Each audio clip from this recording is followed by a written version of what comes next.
Top of the morning to you. This is Monday with Friday, wishing for you a great week ahead. After last week's episode, which was about true service and true servants, one of my viewers asked, so what about Clarence Thomas? Thomas, of course, shamelessly, unethically, wantonly, and illegally serves himself, with the blessing of Chief Justice John Roberts, to whom history will be brutally unkind. Now, Thomas should do better, if only because of whose legacy on which he embarked as a Supreme Court associate. Nobody who knows the rare accomplishment and high integrity of Thurgood Marshall thinks that this was the best person George H.W. Bush could have found to succeed him. It's almost as though H.W. wanted to erase the heritage of the first black Supreme Court justice ever in nearly 200 years, or silence the people still celebrating that first black justice ever after nearly 200 years. And does anyone doubt that were Thomas a Democrat, Republicans would be as silent as they are, just as they remain deceitfully silent about Congressman George Santos, or Jared Kushner's $2 billion Saudi butcher's dollars, while quite noisy about Hunter Biden's sins. Biden, who has never been in government like Jared, Santos, or Thomas. And before anyone both sides this issue, recall that it was a New York Democrat who ousted Al Franken from the Senate. And it is Democrats who are calling the loudest for Senator Menendez to resign, and who temper Ilhan Omar or Rashida Tlaib, even when they should be properly understood, not tempered or censured. Meanwhile, Marjorie Taylor Greene, Lauren Boebert, and a dozen others can say the wildest, lyingest, and most hateful things and be left alone by their side. Now, governing is leadership.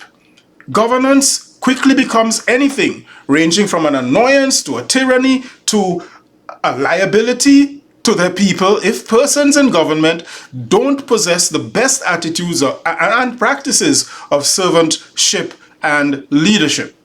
Governance requires integrity. Why can an integrity commission in a certain Caribbean country come to a conclusion about the opposition leader declaring him clean, and yet can't conclude on the prime minister who has been under investigation for years? Only die-hard supporters of that political party would find nothing wrong here. Last week I blamed voters and electors for irresponsibly or recklessly or cluelessly elevating self-serving and greedy people to positions of service wherein they ought to have known these predators shall never ever serve the people. Today, I blame nominators, voters, and electors once more for bad government. I blame them for still choosing to elect or elevate people who disrespectfully or cowardly fail to show up to debate or otherwise discuss their intentions, plans, manifestos, and offerings.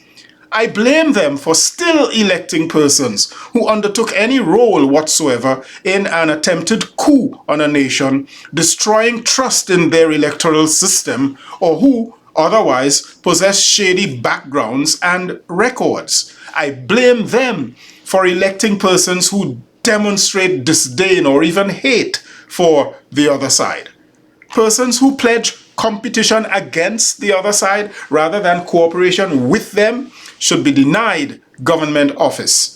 And candidates who pledge either nothing at all or whose pledges clearly intend to harm others just because they believe differently, speak differently, look differently, or love differently should never ever reach the ballot and should be rejected if they ever got there. Persons who obfuscate or evade answers to direct and even simple questions in confirmation hearings, or who display a lack of emotional intelligence therein, should be sent home to grow up.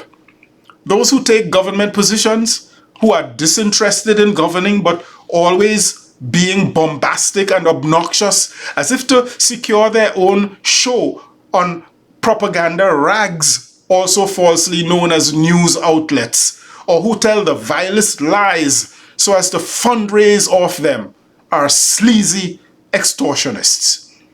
Judges who accept gifts Bribes? From the rich, who hide that fact from the public, and when discovered, insult us with lame excuses. I did not know this was wrong. Give me a break. Are themselves deserving of the full brunt of the same laws they prosecute. And finally, candidates for any branch of government who view power as reserved only for those who vote for them, or as the right to hold their position indefinitely at any cost, or who divorce power from conscience, or who relate power to only what wins, not what is wholesome, what's convenient, not what's courageous, what's expedient, not what's excellent, are people, if we're reckless and foolish enough to give them our vote, would first bring heartache, loss, and even death to some whom their supporters might cheeringly call their enemies. But history warns us that it's only a matter of time before they bring heartache, loss, and even death to the selfsame poor, unfortunate, and clueless souls who elected them. I am Michael Friday, and your week just got better. Please like this video and share it with someone and hit the subscribe button. I'll see you again next week. Happy Monday, all the way to Friday.